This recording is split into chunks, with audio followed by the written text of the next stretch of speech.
Mesdames, Messieurs, bonjour. Bienvenue dans votre émission Ilm Hadara, Science et Civilisation. Nous allons explorer aujourd'hui avec mon invité, Madame Karima Chihabi. Bonjour. Bonjour. Nous allons explorer un domaine qui de plus en plus est présent dans notre actualité. C'est celui de la science des données, Computer Sciences.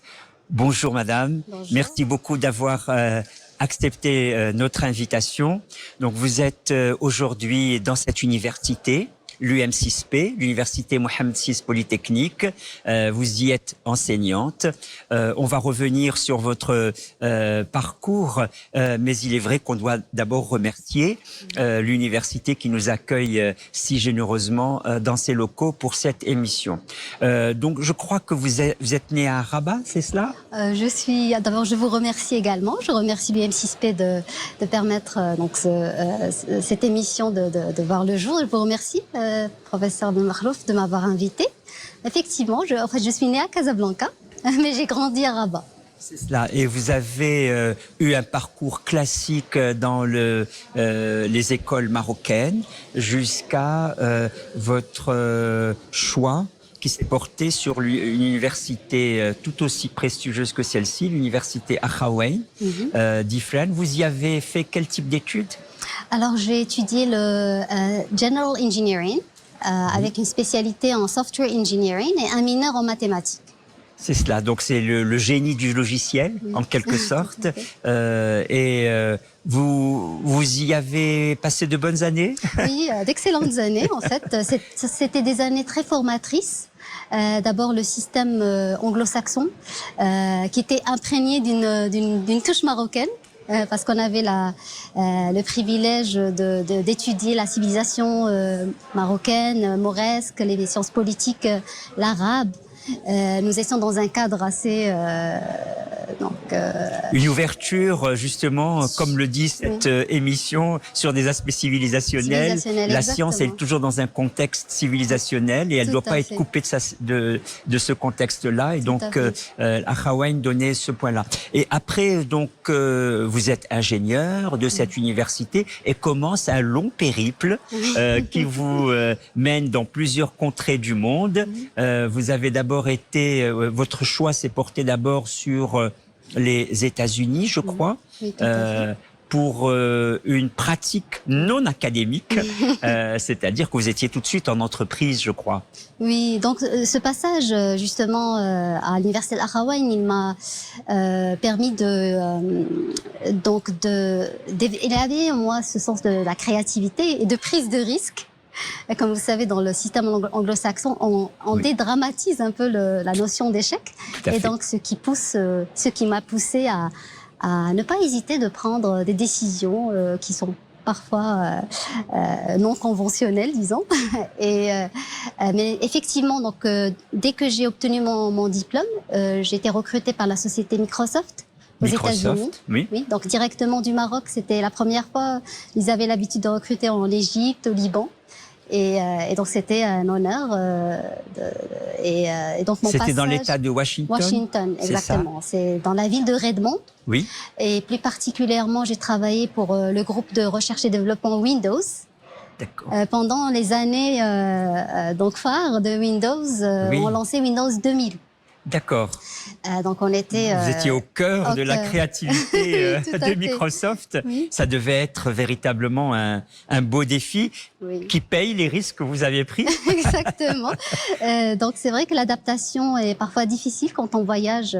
J'étais jeune, c'était la première fois que je vivais toute seule à l'étranger. Mais c'est une famille aussi. Donc l'entreprise, c'était comme ma famille. Et les défis aussi que vous avez cités m'ont forgé l'esprit. Oui, c'est ça. M'ont permis à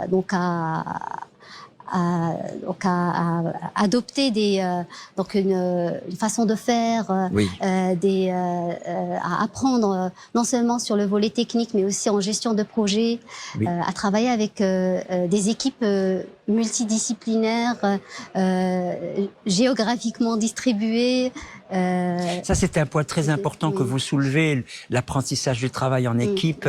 Nous, on n'est pas isolés dans le monde et nous sommes immergés dans l'univers. Et quand le travail permet cette immersion, je crois qu'on est mieux connecté au monde dès lors que les entreprises, comme celle que vous décrivez de Microsoft, permettent véritablement une intégration dans une équipe. Et vous ajoutez non seulement une équipe, mais une pluridisciplinarité à l'œuvre. Vous avez connu quel autre type de chercheurs hors de votre domaine avec lesquels vous avez contribué? J'ai travaillé, au début j'ai commencé dans les systèmes d'exploitation. Mais vu l'importance de interoperability, donc cette interaction de système d'exploitation avec toutes les applications de Microsoft, j'ai travaillé avec le groupe de SQL Server et d'autres équipes comme celle de Office. Maintenant, vu que j'étais donc membre de l'équipe d'ingénierie,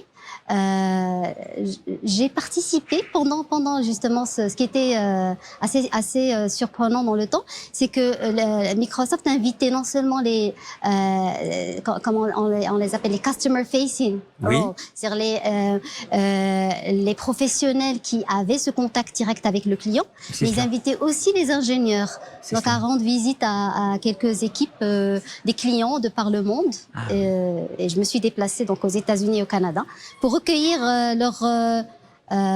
leurs besoins, leur retour sur les versions bêta, parce qu'un logiciel, quand il est produit, n'est pas commercialisé à phase finale, mais il y a des phases par lesquelles... De validation où le client intervient. Certains clients clés. C'est extraordinaire, c'est-à-dire que la validation du logiciel tient compte de la manière dont il est mis en pratique par le client. Tout à fait. Et il est mis en pratique également au sein de l'entreprise. C'est cela. Ce qu'on appelle « eat your own dog food ». C'est-à-dire avant même que le logiciel soit stable, dès qu'il a atteint un certain niveau minimal de stabilité, il est intégré au sein de l'entreprise même, ce qui permet de déceler les anomalies, les erreurs et de les corriger. Oui. Cette force d'évaluation constante des procédures qui fait que le succès de grandes entreprises de cet ordre-là, c'est-à-dire toujours remettre en question le travail qui a été réalisé. Alors, après les États-Unis, vous êtes remonté un peu plus haut, au Canada. Oui, tout à fait. Alors, qu'est-ce qui vous a fait passer des États-Unis au Canada, compte tenu de votre domaine, donc de la science des sciences des data, des données? Alors, j'ai eu le déclic que j'ai rencontré un grand chercheur en data management. Moi, je travaillais sur les systèmes d'exploitation. Et il m'a vraiment inspiré pour faire de la recherche. Et j'ai décidé d'aller essayer peut-être avec un master de recherche avant de décider si je voulais rester dans le monde académique ou le monde de l'entreprise. C'est une décision qui n'est pas toujours facile à prendre. Oui. J'ai réalisé par la suite que le choix peut-être n'est pas forcément à l'un ou l'autre. Oui, peut avoir c'est l'un et l'autre. Tout à fait. Et donc j'ai eu une bourse prestigieuse de l'Université de Toronto. J'avais l'honneur de travailler avec des sommités dans le domaine. Et donc je n'ai pas hésité de faire le déplacement. Aussi, ma famille, mes frères, ma fratrie étaient à Toronto. Donc ça aide. Ça aide. C'était aussi un point déterminant dans ma décision Donc vous voilà de nouveau dans la recherche, voilà de nouveau dans les études. Vous avez mis comme entre parenthèses le travail dans l'entreprise. Mais une fois que votre recherche et votre bourse accomplie, vous revoilà dans le domaine de l'entreprise avec lequel vous n'avez pas complètement rompu une parenthèse. Oui, tout à fait. En fait, cette transition vers le monde de la recherche en gestion de données m'a permis de décrocher un poste qui est très axé recherche et développement, notamment à IBM Toronto, Donc IBM a des centres de recherche de par le monde. Celui qui était basé à Toronto se spécialisait dans la gestion des données, le data management. Et donc j'avais l'opportunité d'appliquer ce que j'avais, mes travaux donc les résultats de mes travaux de recherche au sein de l'entreprise, et la motivation en fait était là, l'impact que je pouvais avoir sur un produit réel m'ont incité à revenir. Je comprends, c'est-à-dire que la recherche que vous avez menée au Canada vous a donné plus de spécificité, plus de focus, comme on dit, sur le domaine du data management. Vous n'êtes plus l'ingénieur généraliste de la science des données, mais vous êtes véritablement beaucoup plus orienté vers des éléments spécifiques que nous allons maintenant prendre en compte. Votre recherche porte sur la scalabilité des outils d'analyse, le changement d'échelle. C'est un mot venu de l'anglais pour dire pour les données, pour qu'elles soient significatives, on change d'échelle. Est-ce que vous pouvez éclairer nos auditeurs sur ce changement d'échelle ? Mais tout à fait. Donc, je m'intéresse beaucoup à cet aspect, cette problématique de scalabilité. Comme vous l'avez dit, c'est un anglicisme. Mais par scalabilité, qu'est-ce qu'on entend ? On entend ce passage à l'échelle, c'est-à-dire cette capacité de traiter par la même efficacité des volumes de données différents. Et pas seulement le volume, mais des types de données différents. Les données peuvent être simples comme elles peuvent être complexes, et le volume de données peut passer de quelques mégabytes, la taille d'une image, à des zettabytes. On parle de zettabytes, c'est le byte qui est l'octet, le kilobyte, mégabyte, le gigabyte qui est un million de bytes, le terabyte, le pétabyte. On parle maintenant de zettabytes et de hexabytes et zettabytes, c'est des trillions de bytes. Alors, les approches conventionnelles, elles ne sont pas du tout adaptées lorsqu'on passe à un volume aussi important.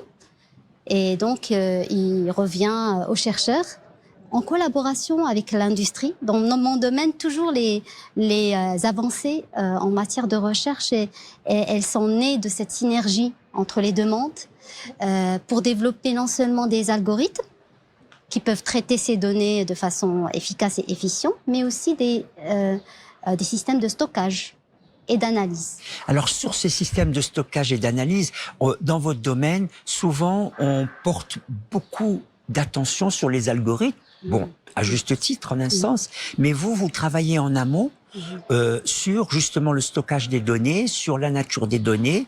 Et sur cette nature des données, il y a...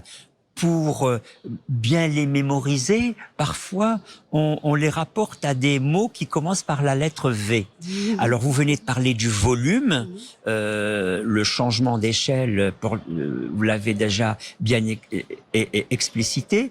Il y a aussi la vitesse. De quoi s'agit-il pour les données de la vitesse ? La vitesse concerne, comme vous l'avez bien dit, on essaie de caractériser ces données qu'on appelle le big data avec les aspects, les 5 aspects communément connus sous les 5 V, le volume. Voilà. Et l'un d'eux, on a parlé donc de ce volume important. Pour la vitesse, c'est la vitesse à laquelle ces données non seulement sont générées, mais aussi doivent être collectées et traitées. Juste à titre d'exemple, en 1 minute, le moteur de recherche de Google traite à peu près 6 millions de requêtes. L'outil TikTok les utilisateurs visualisent en 1 minute à peu près une centaine de millions de vidéos. Et donc, cette vitesse, elle ne concerne pas uniquement les réseaux sociaux, mais aussi d'autres domaines scientifiques ou de business, comme par exemple les compagnies aériennes, les avions qui circulent dans l'air, elles transmettent des terabytes de données en quelques heures. Tous les capteurs qui sont maintenant devenus une de nos réalités, elles génèrent des données, que ce soit des capteurs sur notre montre donc intelligente ou des capteurs dans un milieu industriel. Elles génèrent des informations en temps réel. Et donc, si on n'est pas capable de les traiter en temps réel, on perd cette opportunité d'en créer de la valeur. Et précisément, donc, on a parlé du volume, on a parlé de la vitesse, et là, vous avez déjà fait mention du 3e V, la variété des supports. Vous avez parlé des images, il y a bien sûr les mots aussi, mais il y a d'autres formats. Tout à fait. Donc, vu la variété des applications, il existe différentes, non seulement sources, mais différents formats des données. Les données qu'on connaît le plus sont les données tabulaires, peut-être, pour certains. Pour d'autres, ce sont les données non structurées, qui sont le texte, les images. Mais les systèmes qui ont été donc, inventés dans le passé, elles étaient précisément adaptées aux données qui ont une structure. Parce que c'est cette structure qui nous permet de bien optimiser leur stockage, leur gestion. Mais toutes les données ne sont pas structurées. C'est cela. 80% des données, sinon plus, sont soit non structurées, vous avez cité le texte, donc les mots, ou semi-structurées, c'est-à-dire qu'il existe une structure qu'on pourrait inférer de ces données-là. Donc les images, les vidéos, les données des capteurs, donc les séries temporelles. Oui, c'est cela. Les vecteurs multidimensionnels qui sont maintenant utilisés pour représenter un peu tout, des molécules, Oui, j'allais dire les différentes symbolisations, comme en mathématiques, le flux d'informations autour d'un patient, ce qu'on appelle les systèmes d'aide à la décision médicale, le flux d'informations autour d'un patient qui sont impossibles à collecter à l'échelle humaine, mais qui donnent toutes les constantes biologiques, la température, etc., dans un flux continu. Et alors justement, ce domaine médical me fait penser à un autre V important, celui de la véracité. Il faut que tout cela soit quand même validé et vérace. La véracité en philosophie, c'est le fait de dire la vérité. Alors, la donnée, comment elle fait sa diction de vérité? Exactement. Donc la véracité, c'est fondamental. Parce que sans cette véracité, la donnée, en fait, elle n'est pas uniquement inutile, mais elle pourrait, en fait, nous induire en erreur, ce qui est encore plus grave. Et donc, par véracité, on entend la fiabilité de ces données-là, jusqu'à quel point elles sont justes, jusqu'à quel point elles sont complètes, quelles sont les données qui sont erronées, quelles sont les données qui manquent. Souvent, c'est une réalité qui n'est pas très connue, mais dans un workflow de data science, la majorité du temps est investie dans la préparation et le nettoyage des données.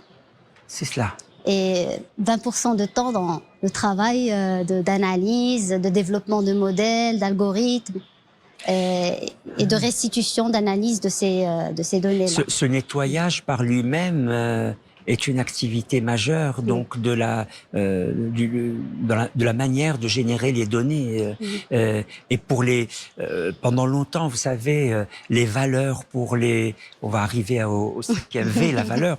Pendant longtemps, la valeur pour l'humanité, c'était la terre, c'était le capital, c'était des choses de cet ordre-là, le travail. Maintenant, la donnée, parce qu'en général, quand on dit donnée, on pense pas aux ressources, mais la donnée est devenue une ressource qui a de la valeur. Et beaucoup disent, mais il y a une facilité désarmante à collecter plein de données, mais il n'y a pas de facilité désarmante à collecter des terres, à collecter du capital. Et donc, cette facilité désarmante à collecter des données ne doit pas faire oublier que la donnée est une valeur. Alors, c'est quoi le V de la valeur ? Exactement. Donc la valeur de la donnée, je pense que nous sommes en phase aujourd'hui que c'est réel. Ce n'est pas juste un mythe. Et cette valeur-là, elle ne se calcule pas uniquement en termes de profit.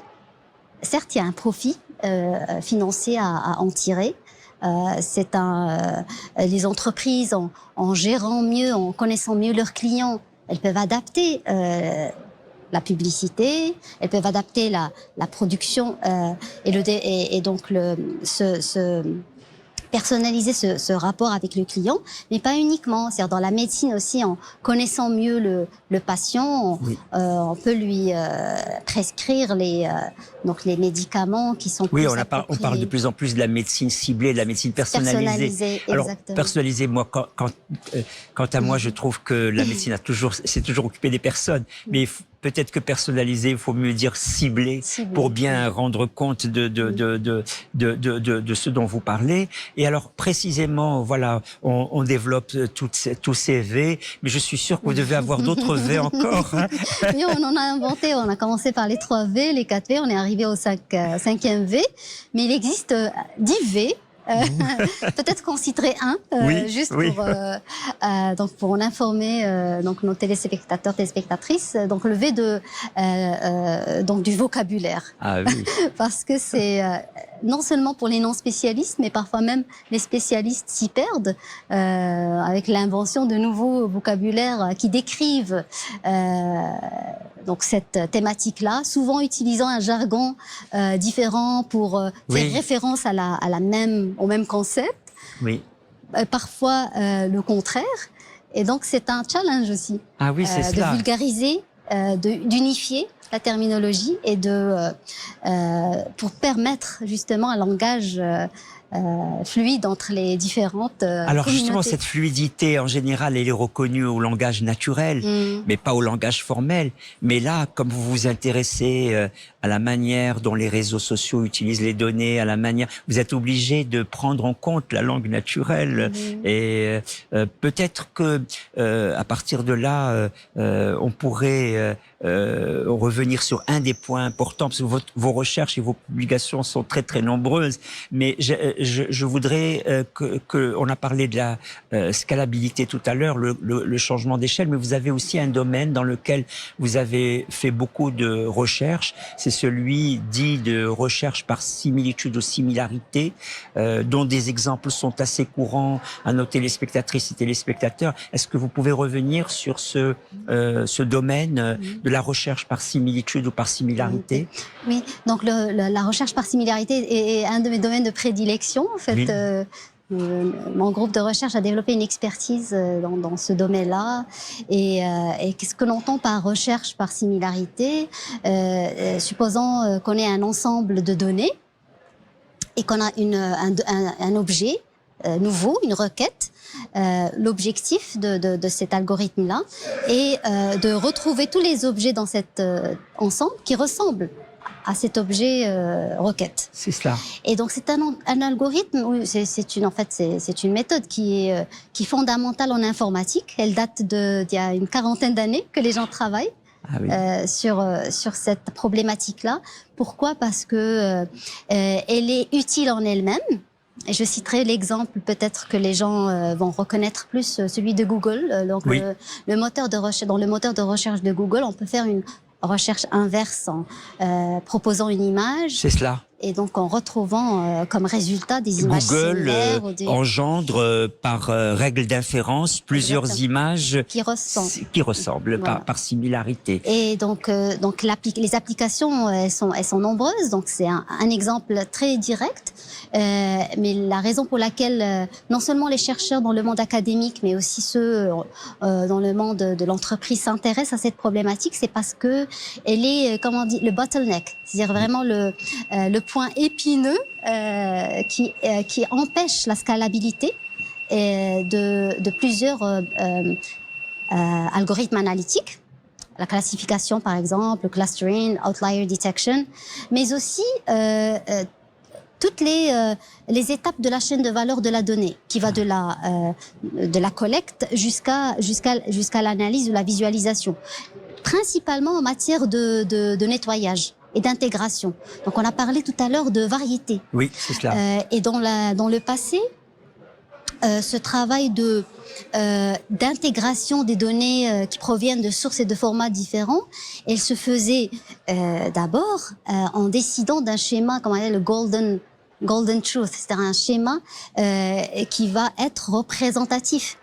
d'abord, il faut le définir, on le connaît pas toujours. Et oui. Et une fois qu'il est défini, on identifie toutes les sources qui nous intéressent et on adopte des processus qu'on appelle ETL, Extract, Transform, Load. On extrait les données, on les transforme toutes vers ce modèle, disons, qui va uniformiser ces différentes formats.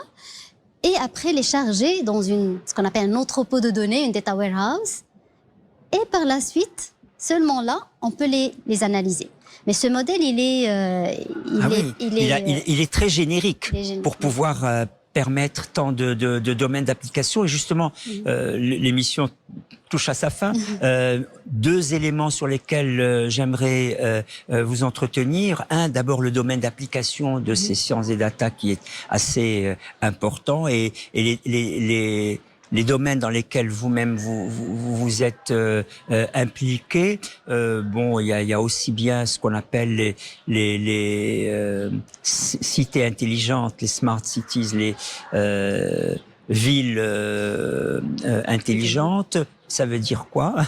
Mais il y a aussi, on a évoqué tout à l'heure la médecine ciblée, il y a même dans l'agriculture, enfin, il y a différents domaines dans lesquels justement tous ces V qu'on a développés de cette science des données permettent véritablement de performer, d'améliorer l'efficacité de ces domaines. Oui, tout à fait. Donc, on a parlé de médecine ciblée. Oui. Le Maroc est un pays agricole. Et donc, l'agriculture de précision, elle est très importante pour notre pays. Et ce qu'on entend par là, c'est le développement entre autres, par exemple, de fertilisants qui sont adaptés à un sol. Ah, oui. Et donc, les domaines, les méthodes de recherche par similarité peuvent être exploitées également. Dans ce contexte-là, en identifiant des sols qui sont similaires, on peut déjà proposer une certaine composition de ce fertilisant. Ah oui, ça c'est très important. À chaque fois qu'il s'agit d'une tâche spécifique et précise, les données, une fois nettoyées, permettent d'améliorer le domaine. Vous avez parlé du Maroc. Je sais que vous vous intéressez bien sûr à ce pays duquel nous sommes, mais aussi au monde arabe. Et vous avez mené aussi une recherche là-dessus sur le système d'information sur le monde arabe en général. Quels étaient les résultats majeurs de cette recherche? Donc, c'était dans le cadre d'un survey, donc c'est un état de l'art, de la recherche en informatique, donc de par le monde, par la société, le magazine Communications of the ASEAN, qui est un magazine phare dans votre domaine. Les informaticiens, qui vulgarise l'informatique et qui est lu par des milliers d'informaticiens dans le monde.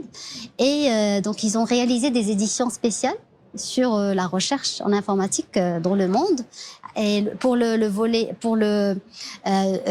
volume qui portait sur le monde arabe, j'ai représenté le monde arabe avec des collègues en Égypte et donc au Moyen-Orient, des pays du Golfe et du Levant. Nous avons nous voulions en fait mettre sur la carte, prendre date, des réalisations en matière de recherche, parce qu'il y a beaucoup de très bonnes recherches qui se fait chez nous au Maroc. Elles ne sont pas toujours connues, elles n'ont pas toujours de visibilité. Exactement, surtout parfois même au niveau national et souvent à l'international. Donc le but c'était vraiment de promouvoir toutes ces réalisations-là qui se font non seulement au Maroc, mais donc on a recensé tous les groupes de recherche qui ont mis en avant leurs idées qui ne touchaient pas particulièrement à un domaine particulier, mais qui touchaient toute l'informatique. Merci beaucoup, Madame Chihabi, Madame Kalima Chihabi. C'était un plaisir d'explorer avec vous votre domaine. Merci, chères téléspectatrices. Merci, chers téléspectateurs. Je vous dis à une prochaine fois, Inch'Allah.